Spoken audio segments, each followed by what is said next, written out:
kaya ang chika na hindi na muna bibigyan ng bagong project ng ABS-CBN si Andrea Brillantes matapos masangkot sa hiwalayan ng Katniel?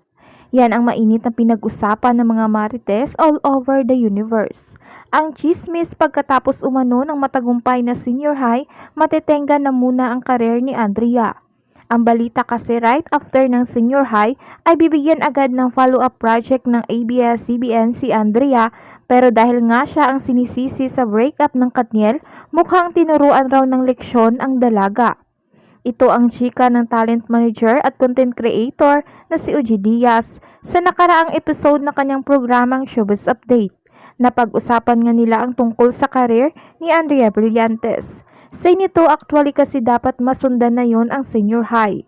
Sana masundan siya kahit naman ako, pwede akong maghanap pa o mag-crave ng more sa isang Andrea Brillantes. Pagdating sa series, ilalo successful ang senior high. Ngunit naniniwala raw si Uji Diaz na kahit nadamay si Andrea sa kontrobersyal na hiwalayan ni Catherine at Daniel na itinuturing na prize position, ay hindi pababayaan basta-basta ng network si Andrea.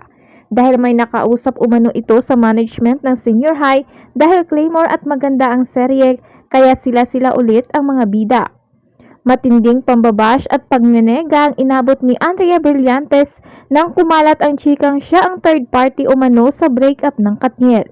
Hanggang ngayon ay wala pa ring diretsahang nagdi-deny o pag-amin na ginagawa ang mga taong involved sa isyung ito.